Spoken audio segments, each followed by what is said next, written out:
Hello everyone, I welcome you on this YouTube channel Physics Classes, Learn Physics with Ease. In this particular lecture, you will learn about the force and torque acting on a particular electric dipole when placed in uniform electric field as well as in non-uniform electric field, along with a particular numerical example. So before starting this particular lecture, I would like to revise the contents of the previous lecture, which is electrostatics lecture 9, जिसमें हमने electric field lines को discuss किया था कि जब भी हम electric field lines की बात करते हैं तो एक path traced by a test charge को हम इलेक्ट्रिक फील्ड लाइन कहते हैं जब उसको किसी इलेक्ट्रिक फील्ड में रिलीज कर दिया जाता है। ओके और उसकी कुछ प्रॉपर्टीज हमने डिस्कस की थी कि अगर suppose we are drawing a electric field line then the tangent drawn at any particular point will gives you the direction of electric field at that point. Clear? Positive charge से electric field lines away from होती है और negative charge से electric field line towards होती है। Clear? जितनी ज्यादा electric field line close to each other है वहां इलेक्ट्रिक फील्ड उतना ही ज्यादा स्ट्रॉन्गर होता है। क्लियर? कंपेरेटिव टू जहां फार अपार्ट है वहां इलेक्ट्रिक फील्ड क्या होगा? वीक होगा। क्लियर? इसी तरह से हमने इलेक्ट्रिक फील्ड लाइंस की अदर प्रॉपर्टीज को डिस्कस किया कि इलेक्ट्रिक फील्ड लाइंस एक दूसरे को इंटरसेक्ट नहीं करती, क्योंकि अगर वो इंटरसेक्ट करे तो पॉइंट ऑफ इंटरसेक्शन पे दो फील्ड्स की डायरेक्शन होगी। इलेक्ट्रिक फील्ड लाइंस जो है वो लेंथ वाइज कॉन्ट्रैक्ट होती है, कॉन्ट्रेक्शन शो करती है और साइड वाइज उनमें एक्सपेंशन होता है। ये भी हमने प्रॉपर्टी को डिस्कस किया था। फिर हमने इस तरह की वेरियस प्रॉपर्टीज के बाद में कुछ इलेक्ट्रिक फील्ड लाइंस को एक पॉजिटिव चार्ज के लिए, नेगेटिव चार्ज के लिए, एक टू लाइक चार्जेस के लिए as well as to unlike charges के लिए उनको ड्रॉ किया था। क्लियर? सो अब इस लेक्चर को स्टार्ट करते हैं। जब भी सपोज करो हमारे पास में एक इलेक्ट्रिक डाइपोल है, इलेक्ट्रिक डाइपोल को भी हम प्रीवियस लेक्चर में डिस्कस कर चुके हैं कि arrangement of the two charges equal in magnitude and opposite in sign is called the electric dipole. अब यूनिफॉर्म पहले हम क्या करेंगे, इलेक्ट्रिक डाइपोल को यूनिफॉर्म इलेक्ट्रिक फील्ड में रखेंगे और यूनिफॉर्म इलेक्ट्रिक फील्ड को ड्रॉ कैसे किया जाता है। हम अगर फील्ड लाइन से यूनिफॉर्म इलेक्ट्रिक फील्ड को ड्रॉ करें तो वो फील्ड लाइंस कैसी होंगी? पैरेलल टू ईच अदर होंगी। तो parallel to each other field lines अगर हम ड्रॉ कर रहे हैं तो वो इलेक्ट्रिक फील्ड के यूनिफॉर्म होने को बताती है। और यूनिफॉर्म का मीनिंग यहाँ पर क्या होगा कि इलेक्ट्रिक फील्ड का मैग्नीट्यूड एंड इलेक्ट्रिक फील्ड की डायरेक्शन दोनों की दोनों सेम है हर पॉइंट्स के लिए, उसे हम यूनिफॉर्म इलेक्ट्रिक फील्ड कहते हैं। ठीक है? तो अगर हम इसका डायग्राम ड्रॉ करें, फर्स्ट तो टॉपिक का नेम लिख लो, the electric dipole in uniform electric field, uniform electric field. Okay, second case हम लेंगे नॉन यूनिफॉर्म इलेक्ट्रिक फील्ड के लिए। So this is the uniform electric field suppose in which we are drawing these parallel lines and these parallel lines shows the uniform electric field. Okay, so these lines, the direction of electric field is towards right hand side. Electric field की जो direction है वो right hand side की direction में है। In this particular electric field हम एक electric dipole को कंसिडर कर रहे हैं at a particular angle theta. This is the electric dipole. Negative charge को मैंने बताया था शुरू से ही कि लेफ्ट साइड में रखना है, पॉजिटिव चार्ज को राइट साइड में रखना है। Clear? So this will be the positive charge plus Q and this is negative charge minus Q. The separation between these two charges जो हम डाइपोल लेंथ लेते हैं that is 2a. So this is the separation between the both the charges as well as the angle made by this particular dipole, or we can say dipole moment. P vector की direction किधर होती है? Minus Q charge से plus Q charge की तरफ। तो इस direction में जो यूनिट वेक्टर आएगा उसको हम क्या लिखेंगे? P cap. The unit vector from negative to positive charge will be P cap. So this angle will be, suppose this angle is theta, यानी ये डाइपोल जो है वो इलेक्ट्रिक फील्ड के साथ में थीटा एंगल पर ओरिएंटेड है। ओके, तो इन दिस सिचुएशन हमें क्या करना है? सबसे पहले तो नेट फोर्स इस पर कितना लगेगा उसको फाइंड आउट करना है, फिर हम नेट टॉर्क कितना लगेगा उसको फाइंड आउट करना है, और टॉर्क क्यों लगेगा उसका रीजन हम पहले यहाँ पर जस्टिफाई करेंगे। ठीक है, तो अगर हम फोर्स की बात करें सपोज करो, तो इस पॉजिटिव प्लस क्यू चार्ज पर इलेक्ट्रिक फील्ड ई के कारण जो फोर्स लगता है उस फोर्स का एक्सप्रेशन क्या होगा, F equals to Q E से लिख सकते हैं, F equals to Q E, electric field में अगर Q चार्ज प्लेस्ड है तो उस पर लगने वाले फोर्स को हम F equals to Q E से लिखते हैं। हमने डेफिनेशन इलेक्ट्रिक फील्ड की इसी फॉर्मूले से दी थी, F upon Q equals to E. Clear, so in this situation the force will act. अब देखो, अगर पॉजिटिव चार्ज है तो इलेक्ट्रिक फील्ड और फोर्स दोनों एक ही डायरेक्शन में होंगे, अगर पॉजिटिव चार्ज है तो in this situation electric field right hand side में है तो फोर्स की डायरेक्शन भी राइट हैंड साइड में होगी, और इसको मैं अगर F1 कहूं तो ये क्या होगा, plus Q E. Clear, this will B plus Q ई। जो फर्स्ट फोर्स लगेगा फर्स्ट Q1 चार्ज के ऊपर, that will B F1 equals two plus Q E. Similarly अगर हम इस फोर्स की बात करें, इस चार्ज पर लगने वाले फोर्स की, तो this force will be in which direction, देखो माइनस, अगर नेगेटिव चार्ज है यहाँ पर यानी माइनस क्यू चार्ज को हम यूज लेते हैं तो इसमें सिचुएशन इलेक्ट्रिक फील्ड और फोर्स एक दूसरे के अपोजिट होते हैं। क्लियर, यानी फोर्स जो लगेगा वो opposite to the electric field लगेगा। तो in this situation the force will act in this direction, और इसको अगर मैं F2 कहूं तो F2 की वैल्यू क्या होगी, minus Q times of E. Clear? This will be minus q times of e. तो this is minus qe and this is plus qe। अगर हम नेट फोर्स की बात करें कि एक फोर्स लग रहा है इस डायरेक्शन में राइट हैंड साइड में, दूसरा फोर्स लग रहा है लेफ्ट हैंड साइड में, तो जब हम नेट फोर्स की बात करेंगे तो नेट फोर्स कितना आएगा, प्लस qe और माइनस qe दोनों को ऐड करो तो you will get the null vector, यानी नेट फोर्स यहाँ पर जीरो रहेगा, यानी this dipole will not move in any direction either right or left. Clear? Because no force is acting, the net force acting on it is equals to zero. तो एक बार इस diagram को introduce कर देते हैं पहले, फिर फोर्स की बात करते हैं। तो considering a dipole in uniform electric field E, uniform electric field vector E at an angle theta as shown। Okay, theta angle पर हमने इस पर्टिकुलर डाइपोल को प्लेस किया है इलेक्ट्रिक फील्ड में, यानी थीटा क्या है, पी कैप और ई के बीच का एंगल, या वेक्टर P और E के बीच का एंगल है।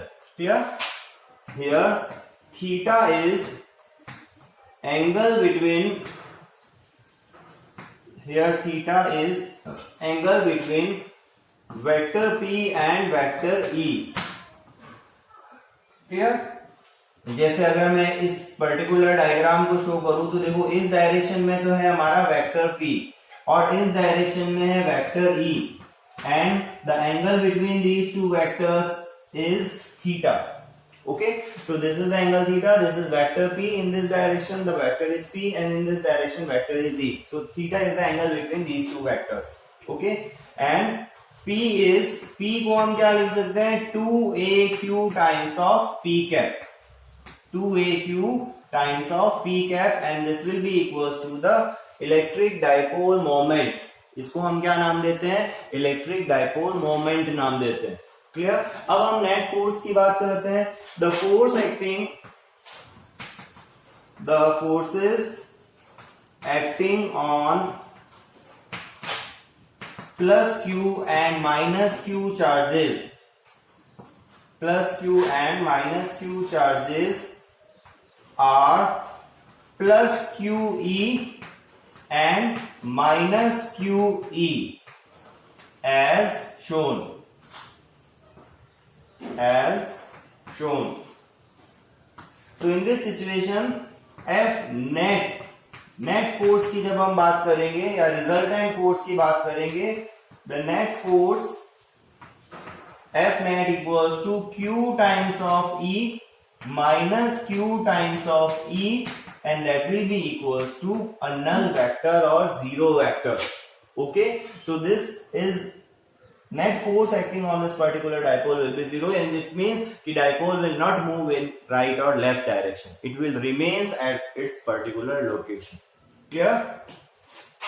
बट इन दिस सिचुएशन ये जो दोनों फोर्सेस हैं, जो हम फोर्सेस की बात कर रहे हैं, प्लस QE है और दूसरा माइनस QE है, ये दोनों फोर्सेस यहाँ पर एक कपल को फॉर्म कर रहे हैं. हमने कपल की डेफिनेशन को 11th क्लास के 7th चैप्टर में स्टडी किया था. क्लियर? कपल क्या होता है? दो फोर्सेस का पेयर, ओके, जिसमें मैग्नीट्यूड दोनों का सेम हो, डायरेक्शन अपोजिट हो और लाइन ऑफ एक्शन भी उनकी डिफरेंट हो. क्लियर? तो तीनों प्रॉपर्टीज यहां फुलफिल हो रही है. देखो, दोनों का मैग्नीट्यूड सेम है, QE और QE, दोनों की डायरेक्शन अपोजिट है, एक राइट में है दूसरा लेफ्ट में, और दोनों की लाइन ऑफ एक्शन भी डिफरेंट है. तो लाइन ऑफ एक्शन किसे कहेंगे? जिस डायरेक्शन में ये फोर्स लग रहा है, this is the line of action and this one is the line of action. तो ये लाइन ऑफ एक्शन हो गई किसकी? F1 की, और ये लाइन ऑफ एक्शन हो गई F2 की. तो ये दोनों फोर्सेस मिलकर एक कपल को फॉर्म करते हैं, और कपल जो है वो रोटेशनल मोशन प्रोड्यूस करता है किसी भी पर्टिकुलर बॉडी में. जैसे वहां हम रॉड का एग्जांपल लेते हैं, दो फोर्सेस लगाते हैं इस डायरेक्शन में, तो वो रॉड क्या होती है? रोटेट होती है. और जो फोर्स रोटेशनल एनालॉग जो फोर्स का है उसको हम क्या नाम देते हैं? टॉर्क देते हैं. और हमने वहां पर टॉर्क की बेसिक डेफिनेशन को भी पढ़ा था, जिसको मोमेंट ऑफ कपल भी कहते हैं. क्लियर? मोमेंट ऑफ फोर्स या मोमेंट ऑफ कपल को हम टॉर्क से डिफाइन करते हैं, और टॉर्क को टाउ सिंबल से डिनोट किया जाता था. और उस टॉर्क को हम डिफाइन कैसे करते हैं कि आइदर फोर्स, कोई भी एक फोर्स ले लो, उसमें मैग्नीट्यूड हमें लेना है, and multiply with the perpendicular direction between their line of action. कि दोनों की जो लाइंस ऑफ एक्शन है, इनकी लाइंस ऑफ एक्शन के बीच की परपेंडिकुलर डिस्टेंस, उस डिस्टेंस को हमें यहाँ पर मल्टीप्लाई करना है फोर्स के मैग्नीट्यूड से, तो वो टॉर्क के मैग्नीट्यूड को प्रोवाइड करेगा. क्लियर? तो टॉर्क की बात हम आगे करते हैं, एक बार यहां तक नोट कर लीजिए.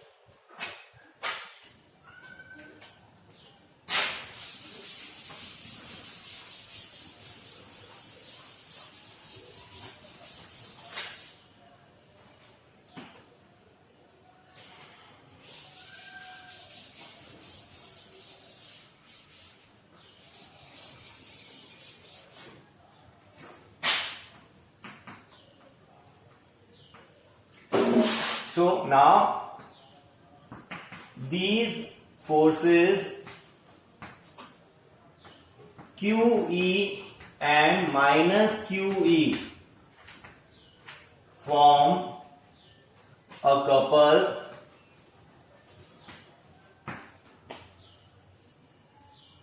which tends to rotate this dipole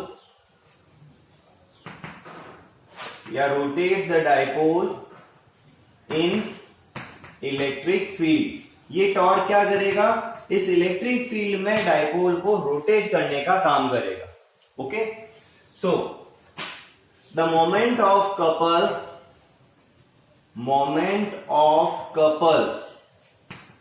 और उसको हम टॉर्क भी कहते हैं, और torque TORQUE in magnitude is given by, magnitude में अगर हम इसको रिप्रेजेंट करें इन दोनों फोर्सेस के पेयर से, तो टॉर्क का जो मैग्नीट्यूड होगा, जिसको हम मॉड ऑफ वेक्टर टॉर्क भी लिख सकते हैं या सिंपल टॉर्क भी लिख सकते हैं, तो ये क्या होगा? आइदर फोर्स यानी एक फोर्स का magnitude multiply by perpendicular distance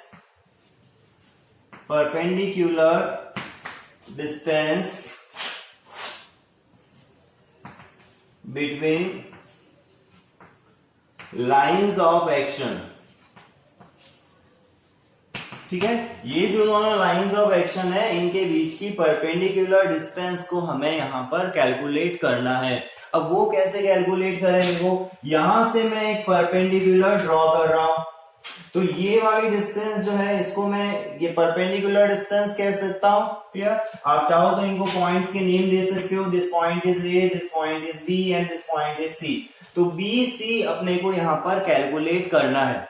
हमें नोन क्या है, देखो 2a नोन है, ए और बी के बीच की डिस्टेंस कितनी है 2a, ये हमारे लिए नोन है और ये एंगल हमें पता है। तो उस सिचुएशन में अगर मैं इस 2a का इधर कंपोनेंट लूं तो ये क्या आएगा 2a cos थीटा, जो हमें अभी नहीं चाहिए।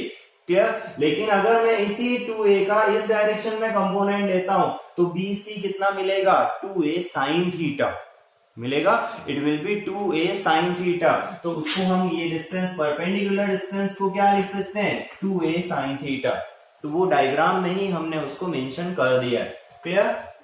तो यहाँ एक तो फोर्स का मैग्नीट्यूड सपोज मैं F1 ले लेता हूं और इस डिस्टेंस को यहाँ पर B और C का product, sorry B to C distance लिख लेते हैं। तो ये कितना हो जाएगा QE multiply by 2a sin theta. Clear? QE into 2a sin theta. अब यहाँ इस 2aq को अगेन हम क्या लिख सकते हैं magnitude of the dipole moment. तो इसको एक साइड में ले लेते हैं, this is the magnitude of torque and it is equals to 2aq times of E and sin theta. और ये क्या आ जाएगा, this will be equals to P। 2aq को हम क्या लिखते हैं P से लिखते हैं, तो this is P and PE sin theta. Clear? So PE sin theta is what? It is the magnitude of the torque acting on this particular dipole. ये टॉर्क करेगा क्या, उस डाइपोल को रोटेट करेगा। अगर मैं इस पर्टिकुलर डाइपोल को किसी थीटा एंगल पर लाकर रिलीज कर देता हूं तो क्या होगा, ये डाइपोल रोटेट होगा। और कहां तक रोटेट होगा वो हम आगे चल के डिस्कस करेंगे कि कब तक इसमें रोटेशन होता रहेगा। क्लियर? तो ये मैग्नीट्यूड है इस टॉर्क का, इसको आप ध्यान रखोगे, tau equals to PE sin theta which is the magnitude of this particular torque. Now अगर मुझे इसकी डायरेक्शन को भी रिप्रेजेंट करना हो कि इसकी डायरेक्शन क्या होगी, तो डायरेक्शन को रिप्रेजेंट करने के लिए वी नो, देखो the torque is a vector quantity, P is vector quantity, E is vector quantity and PE sin theta अगर मैग्नीट्यूड है तो उसका वेक्टर फॉर्म क्या होगा, जैसे ए बी साइन थीटा को अगर हम मैग्नीट्यूड कहें तो उसका वेक्टर फॉर्म को क्या लिखते थे A क्रॉस B से। क्लियर? 11th में हमने क्रॉस प्रोडक्ट और डॉट प्रोडक्ट को स्टडी किया था। तो जब हमें दो वेक्टर्स का प्रोडक्ट वेक्टर चाहिए तो क्रॉस प्रोडक्ट किया जाता है, और जब दो वेक्टर्स का प्रोडक्ट हमें स्केलर चाहिए तो डॉट प्रोडक्ट हम करते हैं। तो यहाँ क्या होगा, ये क्रॉस प्रोडक्ट की फॉर्म में लिखा जाएगा क्योंकि एक तो साइन थीटा आ रहा है और टॉर्क खुद एक वेक्टर क्वांटिटी। क्लियर? तो इन vector form the torque is given by tau equals to P cross E. Yeah, the torque is P cross E. और इसी P cross E को हम क्या लिख सकते हैं PE sin theta n cap. Clear? So this can also be written as PE sin theta or multiply by n cap. Where what will be n cap? याद है एन कैप को हम कैसे फाइंड करते थे, using the right hand thumb rule. Okay, right hand thumb rule से हम N cap को रिप्रेजेंट करते हैं। तो यहां देखो अगर हम राइट हैंड थंब रूल लगाएं तो P क्रॉस E कर रहे हो तो P क्रॉस E की डायरेक्शन किधर आएगी, this is vector P, this is vector E। तो फिंगर्स को हमें कर्ल किधर करना होता है, फर्स्ट वेक्टर से सेकंड वेक्टर की ओर।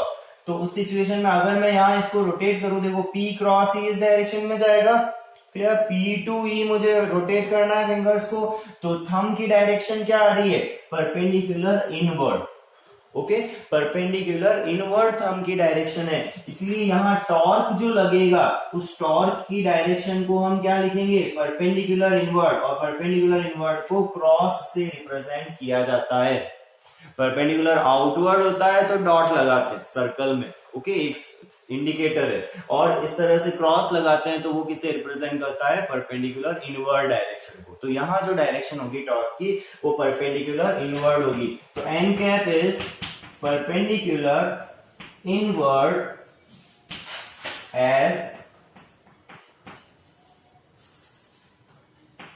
या according to right hand thumb rule. Okay, तो ये डायरेक्शन हो गई टॉर्क की। जब भी हमें कोई फिजिकल क्वांटिटी को डिराइव करना हो या न्यूमेरिकली कैलकुलेट करना हो तो हम उसके मैग्नीट्यूड और डायरेक्शन दोनों को यहाँ पर जस्टिफाई करते हैं, डिफाइन करते हैं। तो मैग्नीट्यूड तो हमने लिख दिया P sin थीटा, डायरेक्शन किस एलोंग है उस डायरेक्शन को भी हमें यहाँ मेंशन करना पड़ता है। तो राइट हैंड थंब रूल से हम कह सकते हैं कि इसकी डायरेक्शन परपेंडिकुलर इनवर्ड। क्लियर? और परपेंडिकुलर इनवर्ड होगी तो ये रोटेट कैसे होगा? क्लॉकवाइज डायरेक्शन में रोटेट होगा। क्लियर? क्लॉकवाइज डायरेक्शन में जब रोटेट होता है तो टॉर्क की हम कह सकते हैं नेगेटिव जेड एक्सिस के अलोंग डायरेक्शन होती है। और अगर मान लो इसकी डायरेक्शन पॉजिटिव जेड एक्सिस के अलोंग हो तो उस समय इसका रोटेशन कैसा होगा? एंटी क्लॉकवाइज रोटेशन होगा।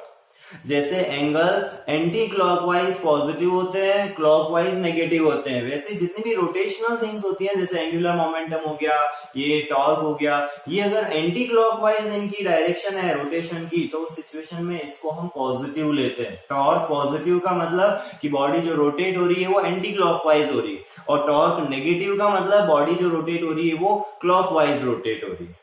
क्लियर? तो जेड डायरेक्शन में माइनस जेड डायरेक्शन में आ रहा है, इसीलिए हमने देखो यहाँ पर 2a को आगे लिया था। क्लियर? हम चाहते तो इसको E into P sine theta लिख सकते थे लेकिन नहीं लिखा, क्योंकि वो डायरेक्शन हम जो ट्रेडिशन से या कन्वेंशनली जो कंसीडर करते हैं कि anti clockwise torque should be positive, वो फिर जस्टिफाई यहाँ नहीं होता। इसीलिए हमने 2a को यहाँ लेके Pe साइन थीटा लिखा और उसको P क्रॉस E लिखा। ये E क्रॉस P नहीं होगा, क्योंकि अगर इसको E क्रॉस P लिख दिया तो उस समय आपका एंटी क्लॉकवाइज टॉर्क जो है वो एंटी क्लॉकवाइज टॉर्क पॉजिटिव नहीं आएगा। क्लियर? तो इसीलिए हम ट्रेडिशन को ध्यान में रखते हुए इसको P क्रॉस E से लिखते हैं। तो एक बार नोट करो यहां तक। नाउ अगर हम मैक्सिमम और मिनिमम टॉर्क की बात करें तो मैक्सिमम टॉर्क और मिनिमम टॉर्क किस पर डिपेंड करेगा? थीटा एंगल पर। हम P को कांस्टेंट रख रहे हैं, E को कांस्टेंट रख रहे हैं, केवल थीटा को किन किन एंगल्स पर टॉर्क हमें मैक्सिमम मिलता है, किन एंगल्स पर टॉर्क मिनिमम मिलता है, उसकी अगर हम बात करें तो अगर इसका फर्स्ट केस लें for minimum torque, theta will be what? Theta equals to 0 degree. कि टॉर्क लग ही नहीं रहा है उसको हम मिनिमम टॉर्क कहेंगे। तो थीटा अगर 0 डिग्री हो जाए तो साइन थीटा कितना होगा?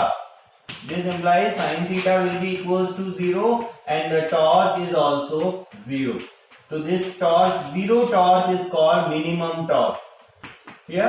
The zero torque यानी torque act ही नहीं हो रहा उसको हम मिनिमम टॉर्क कहेंगे। और वो कब होगा? जब देखो ये डायपोल इस तरह से है ना, ये डायपोल इस वे में आ जाए।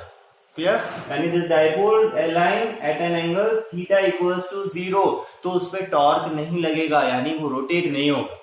उसको अगर आप उस पोजीशन पे लाके रिलीज कर दोगे तो it will remain as it is, it will not rotate. Torque is 0, force is also 0, तो it will be the state of rest, जिसको हम इक्विलिब्रियम स्टेट कहेंगे। क्लियर? एक और सिचुएशन हो सकती है कि जब थीटा कैसा हो? 180 डिग्री हो, तो उस सिचुएशन में भी साइन 180 की वैल्यू 0 होती है, तब भी टॉर्क की वैल्यू क्या होगी? 0 रहेगी। वो भी एक इक्विलिब्रियम स्टेट को बताता है। लेकिन ये दो टाइप की जो इक्विलिब्रियम स्टेट्स है, स्टेबल और अनस्टेबल, इसको हम नेक्स्ट चैप्टर में भी एक टॉपिक हम करेंगे जिसमें हम इसी पर्टिकुलर डायपोल की पोटेंशियल एनर्जी फाइंड करेंगे और किसी पर्टिकुलर एंगल थीटा पर। सेकेंड जो चैप्टर है हमारा, लेक्चर 20 में मैं इस पर्टिकुलर थिंग को डिस्कस करूंगा। ये लेक्चर 10 है जहां पर हम इलेक्ट्रिक फील्ड में टॉर्क फाइंड कर रहे हैं डायपोल पर लगने वाला। लेकिन लेक्चर 20 में हम डिस्कस करेंगे कि इसकी पोटेंशियल एनर्जी क्या होगी, इसको रोटेट करने में कितना वर्क डन लगेगा और स्टेबल अनस्टेबल इक्विलिब्रियम्स क्या होती है। ओके, वो पोटेंशियल एनर्जी की टर्म में डिफाइन करते हैं। तो अभी मैं उस पर्टिकुलर वे में नहीं जा रहा हूं, अभी मैं सिर्फ ये बात कर रहा हूं कि एक तो थीटा 0 हो, दूसरा थीटा 180 हो, तब भी साइन थीटा की वैल्यू 0 होगी और टॉर्क जो है वो मिनिमम होगा। तो in both the situation, in both these cases, the torque will have minimum value. Means the torque will be 0. यानी dipole will not rotate. Clear? But for maximum torque, what should be the theta? Theta again, theta can be 90 degree और theta can be 270 degree. Clear? अगर केवल magnitude की बात करें, theta 90 और theta 270, तो यहाँ साइन थीटा कितना होगा 1 और यहाँ साइन थीटा कितना होगा -1। Sine 270 is -1। तो टॉर्क की अगर मैं वैल्यू फाइंड करूं तो टॉर्क मैक्सिमम जो वैल्यू रखेगा मैग्नीट्यूड वाइज अगर मैं कहूं तो that is simply P times of E। Clear? Because sine theta is 1, n cap direction को रिप्रेजेंट करता है। अगर आप इसको वेक्टर फॉर्म में लिखते हो तो देखो, जब थीटा 90 है तो पॉजिटिव साइन आएगा, जब थीटा 270 है तो नेगेटिव आएगा। तो PE और एन कैप, इस तरह से हम टॉर्क की मैक्सिमम वैल्यू को लिख सकते हैं। Clear? This positive for theta 90 degree and negative sine for theta 270 degree. Clear? जो हमने ये दो केसेस किए थे। तो these are the minimum and maximum value of the torque acting on this particular dipole when placed in the uniform electric field. Okay, so note down. So now we are discussing a numerical problem on the same topic. इस particular numerical में आपको जो given है, suppose we are taking an uniform electric field E and a dipole is placed in this particular field -q plus q and 2a is this distance. Here given data जो है इसमें आपके पास में, that is this electric field value is 4 × 10⁵ Newton पर coulomb या volt पर metre, दोनों में से जो यूनिट आप यूज लेना चाहो, बट न्यूटन पर कूलम हम फर्स्ट चैप्टर के लिए मोस्टली यूज लेते हैं। सिमिलरली जो ये थीटा एंगल है, this angle theta and this theta is 60 degree. Clear? Dipole length 2a which is the dipole length. Dipole length कितनी गिवन है आपको इस क्वेश्चन में? It is 4 centimetre. और आपको फाइंड क्या करना है, एक टॉर्क भी आपको गिवन है 8√3। ठीक है? इस पे जो टॉर्क लग रहा है उसका मैग्नीट्यूड हमें गिवन है इस क्वेश्चन में, and we have to find charge of the particular dipole. इन दोनों जो चार्जेस हैं -q + q, इसका मैग्नीट्यूड क्या होगा वो हमें कैलकुलेट करना है। तो सिंपल सा क्वेश्चन है, हमें फॉर्मूला पता है टॉर्क का, उस टॉर्क के फॉर्मूले में चार्ज की टर्म में हम उसको रिप्रेजेंट करें तो क्या होगा, वी नो, सिंपल सा क्वेश्चन है, P torque equals to PE sin theta. Clear? Magnitude से हम कह सकते हैं, डायरेक्शन में जाने की जरूरत नहीं है इस क्वेश्चन के लिए। तो PE sin theta and PE is what, 2AQ E times of sin theta, 2AQ E times of sin theta. Now अगर हमें यहां से Q फाइंड करना हो तो Q का एक फॉर्मूला क्या आ जाएगा, Q will be equals to tau upon 2AE sin theta. ठीक है? 2AE sin theta. अब आपको जस्ट सारी वैल्यू सब्स्टिट्यूट करनी है, टॉर्क की वैल्यू सब्स्टिट्यूट करो, 2A की वैल्यू 4 सेंटीमीटर, इसको मीटर में कन्वर्ट कर देना और वो कितना हो जाएगा, 0.04 मीटर। क्लियर? क्योंकि ऐसा यूनिट में हमें उसको कन्वर्ट करना होता है। थीटा sin 60 1/√3/2 आ जाएगा और E की वैल्यू आप 4 10⁵ एज इट इज लिख सकते हो, क्योंकि न्यूटन पर कूलम ऐसा यूनिट है। तो when you substitute all these 4 values in this particular expression, then the value of Q, इसको चेक करना, it is 10⁻³ कूलम, एंड जिसको हम 1 मिली कूलम भी लिख सकते हैं। ठीक है? that will be 1 milli coulomb. Okay, so this is the numerical जिसमें हमने इस पर्टिकुलर फॉर्मूला को यूज लेंगे। अगर आपको कोई न्यूमेरिकल गिवन हो, इसमें कहे कि मैक्सिमम टॉर्क के लिए चार्ज कितना होगा, तो उस समय आपको वो थीटा नहीं देगा, तो मैक्सिमम टॉर्क का मतलब ही थीटा 90 होना है। ओके, तो इस तरह से क्वेश्चन को हम हैंडल कर सकते हैं। Now we discuss the second case of the electric dipole when placed in non uniform electric field, कि अगर हमें इलेक्ट्रिक डाइपोल को यूनिफॉर्म की बजाय नॉन यूनिफॉर्म में अगर प्लेस कर दें तो सिचुएशन में फोर्स और टॉर्क का एक्सप्रेशन क्या होगा। क्लियर? तो केस सेकंड लेते हैं हम, dipole placed in non-uniform electric field.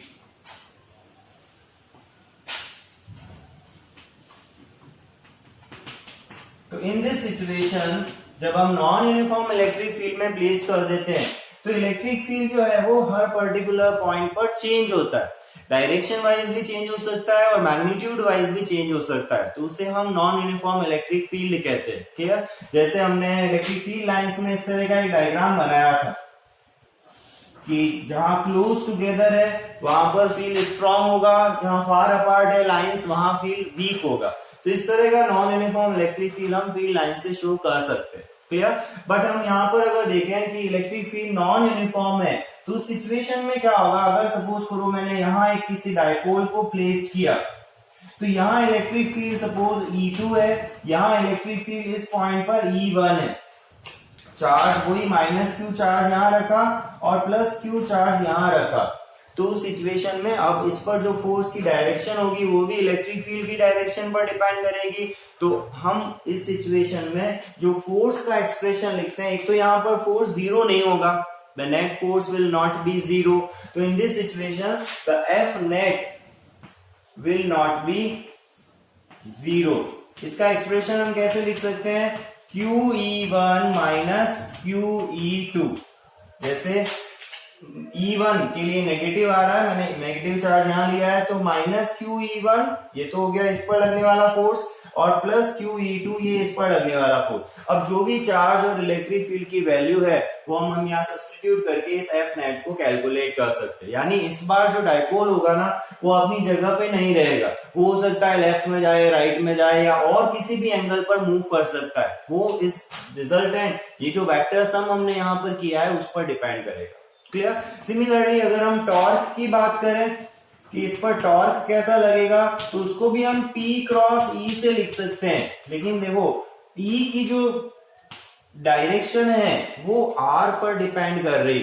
E is here function of R का मतलब पोजीशन वेक्टर उस पर्टिकुलर पॉइंट का। Clear?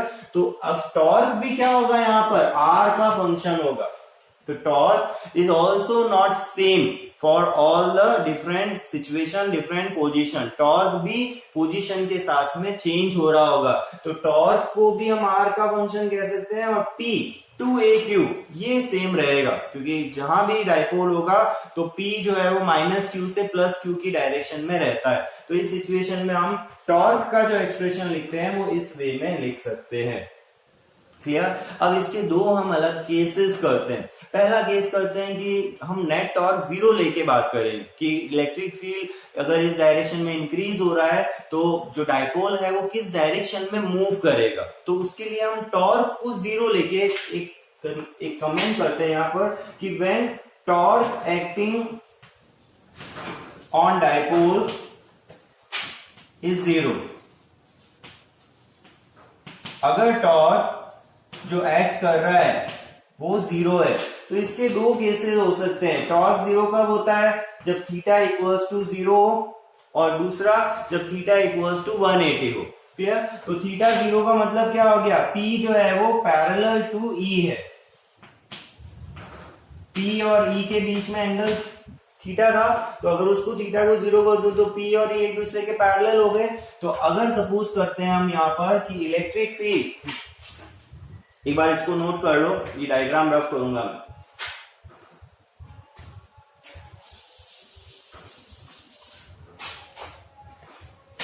So in this situation P is parallel to electric field. तो अगर मैं कहूं कि ये इलेक्ट्रिक फील्ड के इंक्रीज होने की डायरेक्शन है, ठीक है, direction of increasing E, electric field जो है that is increasing in this particular direction, और हमने डायपोल को, ये इलेक्ट्रिक फील्ड की डायरेक्शन है, थीटा जीरो होने का मतलब क्या, P कैप भी इसी डायरेक्शन में रहे, यानी -q चार्ज यहाँ है और +q चार्ज यहाँ है। क्लियर? -q चार्ज है +q चार्ज है। यहाँ इलेक्ट्रिक फील्ड अगर E2 है, यहाँ इलेक्ट्रिक फील्ड अगर E1 है, तो देखो E2 ग्रेटर है E1 से। इस सिचुएशन में E2 जो है वो ग्रेटर है E1 से, क्योंकि इस डायरेक्शन में इलेक्ट्रिक फील्ड इंक्रीज हो रहा है, तो यहाँ इलेक्ट्रिक फील्ड ज्यादा होगा, यहाँ इलेक्ट्रिक फील्ड कम होगा। क्लियर? तो जब हम फोर्स की बात करेंगे तो इस पर्टिकुलर चार्ज पर फोर्स लगेगा QE2। क्लियर? और इस पर्टिकुलर चार्ज पर फोर्स लगेगा, इस चार्ज को मैं यहाँ लिख रहा हूं, दिस विल बी -QE1। इन दोनों फोर्सेस में से मैग्नीट्यूड किसका ज्यादा है, QE2 का, तो डाइपोल किस डायरेक्शन में जाएगा, उस इलेक्ट्रिक फील्ड इंक्रीज जिस डायरेक्शन में हो रहा है उधर ही ये डाइपोल मूव करेगा। तो ये डाइपोल के मूव करने की तो direction in which dipole move या मूव, ओके। तो in this direction the dipole will move, why, because QE2 is greater than QE1। जो QE2 की वैल्यू है वो QE1 से ग्रेटर है, इसलिए डाइपोल उस डायरेक्शन में मूव करेगा। कब, जब थीटा एंगल कितना हो, 0 हो। क्लियर, थीटा को मैंने यहां पर 0 लिया है। सो this is the case for first, this is the diagram for this first case. Second case, when theta is 180, it means P anti-parallel to E. अगर P E के एंटी पैरेलल है, clear, तो उस सिचुएशन में हम किस तरह से इसको रिप्रेजेंट करें, तो देखो यहां अगेन मैं उसी एंटी पैरेलल वाले केस को ले रहा हूं। Suppose this is the dipole, here in this situation plus q charge will be in this side and minus q charge will be in this side, and this is the direction of increasing E, direction of increasing E, यानी electric field इस बार भी मैंने इस direction में increase होते हुए लिया है, लेकिन इस बार जो थीटा है यहाँ पर P कैप इस डायरेक्शन में होगा और इलेक्ट्रिक फील्ड इस डायरेक्शन में, sorry P cap will be minus Q2 plus Q, minus Q से प्लस Q डायरेक्शन होगी P कैप की, E की डायरेक्शन ये है, तो थीटा कितना हो गया, 180 डिग्री हो गया। क्लियर, तो इस सिचुएशन में अगर मैं टॉर्क तो यहाँ 0 है, इन दोनों ही केसेस में हमने टॉर्क को 0 लेके काम कर रहे हैं। क्लियर, सिंपल कर दिया हमने उस सिचुएशन को।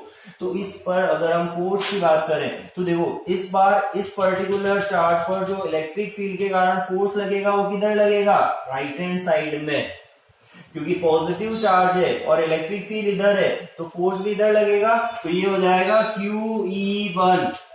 Clear, this is QE1 in this direction, और इस नेगेटिव चार्ज पे जो फोर्स लगेगा वो opposite to the direction of electric field होगा, and that will be minus QE2। Clear, और again this force is greater comparative to this, है ना, यहां भी क्या है, QE2 is greater than QE1, ये फोर्स बड़ा है इस फोर्स के कंपैरिजन में, क्योंकि इस डायरेक्शन में इलेक्ट्रिक फील्ड इंक्रीज हो रहा है, समझ रहे हो। तो इन दिस सिचुएशन देखो इस डायरेक्शन फोर्स ज्यादा है उधर कम है, तो ये डायरेक्शन होगी डाइपोल के मूवमेंट की, तो direction in which left side में ये डाइपोल मूव करेगा, इन विच डाइपोल मूव, ओके। तो वो थीटा पर डिपेंड करता है कि एंगल थीटा कितना है।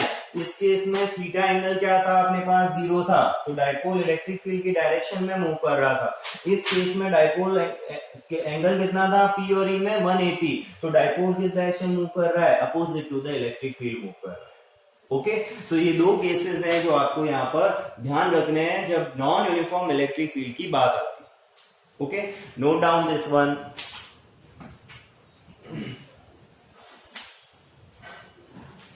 तो यहां मैं इस पर्टिकुलर लेक्चर को सम अप कर देता हूं। जो हमने इलेक्ट्रिक डाइपोल को इलेक्ट्रिक फील्ड में प्लेस किया, पहले यूनिफॉर्म फील्ड में प्लेस किया, उस पर टॉर्क कितना लगेगा उसको हमने डिराइव किया, फोर्स कितना लगेगा वो हमने कैलकुलेट किया। नेट फोर्स तो उस पर 0 होता है क्योंकि लेफ्ट और राइट साइड में जो फोर्सेस लगते हैं वो इक्वल मैग्नीट्यूड के होते हैं, इसलिए कैंसिल आउट कर देते हैं, तो फोर्स की वैल्यू 0 आ जाती है यूनिफॉर्म इलेक्ट्रिक फील्ड में। लेकिन टॉर्क जो है वो वहां लगता है क्योंकि ये दोनों फोर्सेस की पेयर एक कपल को फॉर्म करते हैं, और कपल जो हम यहाँ पर बात करेंगे तो वो कपल क्या होगा, उस पर्टिकुलर डाइपोल को रोटेट कराएगा, तो रोटेट कराने से उस पर्टिकुलर डाइपोल पे टॉर्क लगता है। उस टॉर्क को हमने फॉर्मूला जो लिखा वो आइदर फोर्स और perpendicular distance between their lines of action, जो फोर्सेस लग रहे हैं उनकी लाइंस ऑफ एक्शन की, और उसको हमने सॉल्व करते हुए टॉर्क को लिखा P E sin theta. Direction wise अगर हम गए तो P क्रॉस E वेक्टर से हम इस टॉर्क की डायरेक्शन को रिप्रेजेंट या वेक्टर फॉर्म में रिप्रेजेंट कर सकते हैं। डायरेक्शन को बताते कैसे हैं, एन कैप की जो डायरेक्शन है है वो राइट हैंड थंब रूल से दी जाती है। तो एंटी अगर तो डायपोल रोटेट होता है क्लॉकवाइज तो परपेंडिकुलर इनवर्ड होगी, और अगर डायपोल रोटेट होता है एंटी क्लॉकवाइज तो परपेंडिकुलर आउटवर्ड। क्लॉकवाइज में परपेंडिकुलर इनवर्ड, एंटी क्लॉकवाइज में परपेंडिकुलर आउटवर्ड, जिसमें परपेंडिकुलर आउटवर्ड को पॉजिटिव और इनवर्ड को नेगेटिव लिया जा सकता है। फिर हमने मिनिमम मैक्सिमम टॉर्क की बात की। मिनिमम टॉर्क 0 होगा थीटा 0 और 180 पे, मैक्सिमम टॉर्क होगा अपना पीई, और वो कब आएगा जब थीटा 90 और 270 डिग्री हो। फिर हमने एक न्यूमेरिकल प्रॉब्लम की जिसमें एक चार्ज हमने फाइंड किया और वो 1 मिलीकूलम आया था। फिर हम इस particular non uniform electric field में डायपोल को प्लेस कर दें तो वो वहां न तो फोर्स 0 होता है न टॉर्क 0 होता है। फोर्स कितना लगेगा वो डिपेंड करेगा इलेक्ट्रिक फील्ड की डायरेक्शन किधर है और वो कितना मैग्नीट्यूड रखता है अलग अलग पर्टिकुलर पॉइंट्स पे, और इसी तरह से टॉर्क भी डिपेंड करता है पोजीशन वाइज। लेकिन हमने उसके दो सिंपल केसेस लिए कि टॉर्क को अगर मैं 0 कर दूं तो फोर्स की डायरेक्शन क्या होगी। क्लियर? तो हमने ये दो केसेस जो अभी किए थे, तो टॉर्क अगर 0 है, फोर्स की डायरेक्शन हो सकता है इलेक्ट्रिक फील्ड के अलोंग, वो हो सकता है इलेक्ट्रिक फील्ड के अपोजिट हो जिसमें डायपोल मूव करता है। वो डिपेंड करेगा कि थीटा 0 है या 180। क्लियर? तो इन दिस पर्टिकुलर लेक्चर अगर आपको कुछ भी टॉपिक कोई भी पर्टिकुलर पॉइंट नहीं क्लियर है तो आप इसको रिवाइंड करके वापस से देख सकते हो, अदरवाइज आप मुझसे पर्सनल कांटेक्ट करके उस टॉपिक को क्लियर कर सकते हो। Okay, so thank you for watching this video and bye.